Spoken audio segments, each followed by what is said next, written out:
राजस्थान में हनुमान बेनीवाल और किरोड़ीलाल मीणा अपने बयानों से सियासी पारा हाई कर देते हैं। दोनों ही नेता अपने बयानों से सुर्खियों में बने रहते हैं और अब एक बार फिर से हनुमान बेनीवाल ने राजस्थान की राजनीति में अपने बयानों से हलचल मचा दी है। जहां हनुमान बेनीवाल ने किरोड़ीलाल मीणा को आरएलपी में शामिल होने का ऑफर दिया है, वहीं विपक्ष के नेताओं को कार्टून बता दिया है। हनुमान बेनीवाल ने सत्ता पक्ष पर भी निशाना साधने से पीछे नहीं रहे हैं। हनुमान बेनीवाल ने कहा, राजस्थान सरकार में मंत्री बेलगाम हो चुके हैं, जिनका कोई वजूद नहीं है। वह नेता जिम्मेदार पदों पर बैठे हैं। पहली ऐसी सरकार है जिसे जनता के मुद्दों से कोई लेना देना नहीं है। इस बार विधानसभा का कार्यकाल सबसे गिरा हुआ कार्यकाल है। सत्ता पक्ष के पास कोई मजबूत और दमदार नेता नहीं है और विपक्ष को जो लीड कर रहे हैं वह कार्टून जैसे हैं। राजस्थान विधानसभा में पिछले दिनों सत्ता पक्ष और विपक्ष के बीच में खूब तनातनी देखने को मिली, जिसकी वजह से सियासी पारा भी हाई रहा। इस बीच अब हनुमान बेनीवाल ने सत्ता पक्ष और विपक्ष को घेरते हुए दोनों को ही अक्षम बताया है। हनुमान बेनीवाल ने विधानसभा के मौजूदा हालातों पर चिंता जताई।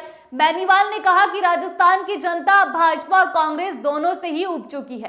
साथ ही साथ बेनीवाल ने 2028 में तीसरे मोर्चे की सरकार बनाने का दावा भी किया। हनुमान बेनीवाल ने मुख्यमंत्री भजनलाल शर्मा पर निशाना साधते हुए कहा कि कुछ अफसर सीएम को चला रहे हैं, सीएम को अपने कर्तव्य का पता नहीं है। बेनीवाल ने किरोड़ीलाल मीणा को बीजेपी छोड़कर आरएलपी में शामिल होने का न्योता दिया।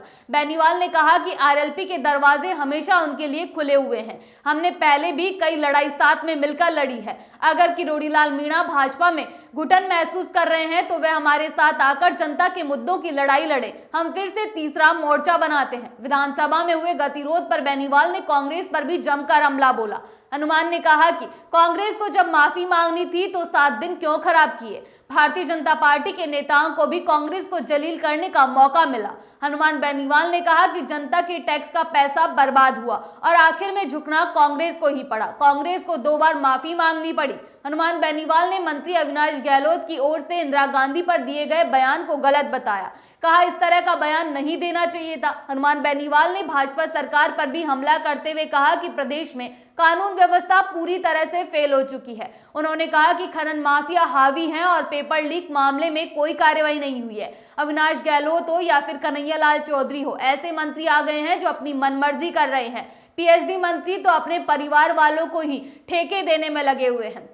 विधानसभा का यह सबसे खराब कार्यकाल है। बेनीवाल ने कहा कि बीजेपी जब विपक्ष में थी तो कहती थी कि पेपर लीक माफियाओं को पकड़ेंगे, लेकिन कुछ भी नहीं किया। सीएम भजनलाल शर्मा को खुद पता नहीं है कि मुख्यमंत्री का दायित्व क्या है, क्या क्या काम करना होता है। उनको बहुत ज्यादा लोड दे दिया गया है। इस लोड को सहन नहीं कर पा रहे हैं वो। अगली बार आपसे फिर मुलाकात होगी, तब तक के लिए इजाजत, नमस्कार।